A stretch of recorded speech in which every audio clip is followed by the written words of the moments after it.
Everyone, welcome to another book review Wednesday, and today I'm going to be briefly diving into Cleopatra, Last Queen of Egypt by Joyce Tyler, I believe that's how you pronounce the last name. I may not be wrong on that.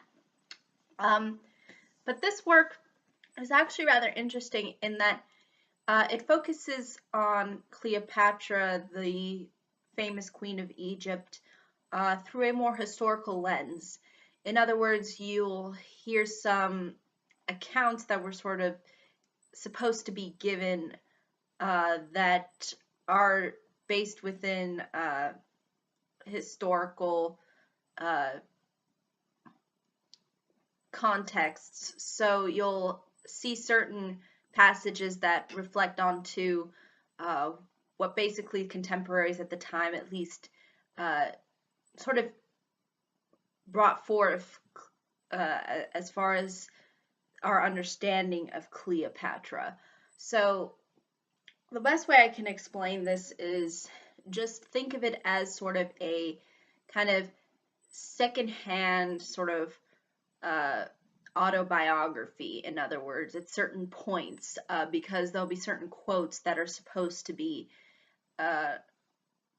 part of at least the time period into which she was around, that again is supposed to be again all based within historical scripture, in other words, at least to what was written down about her.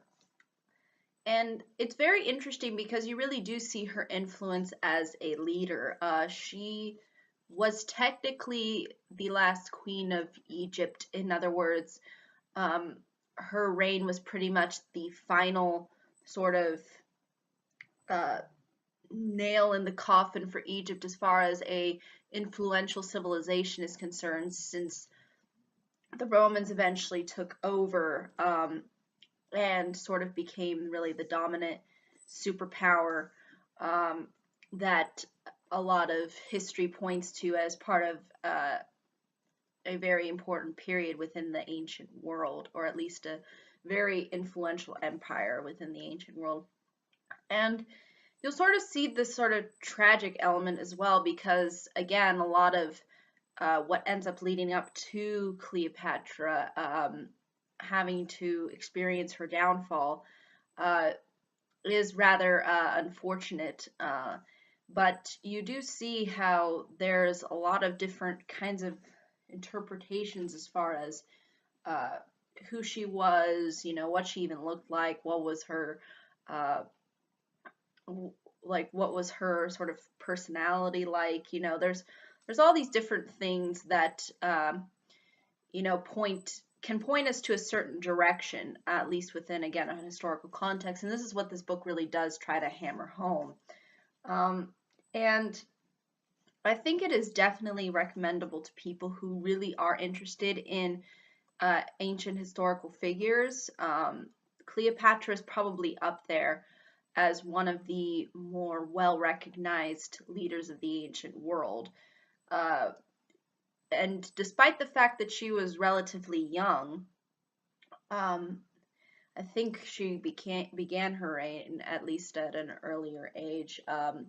And there's a lot of questioning as far as maybe her morals or whatnot. But regardless, she was a very influential person. And although we don't know as much about her as we do, like, for example, Thomas Jefferson, who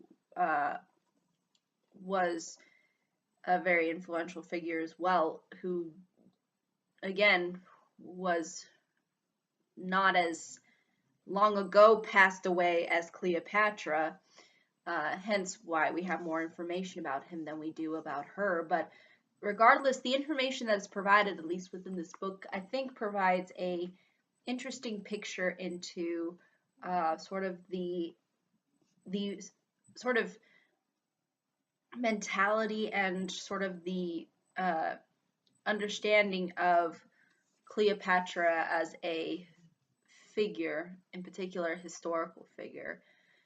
But I think that's really all I can say about this book without really giving too much away. I think it is really an interesting look, and it's sort of nice to see it in this sort of more autobiographical format, as opposed to a lot of other works that are more along the lines of historical fiction.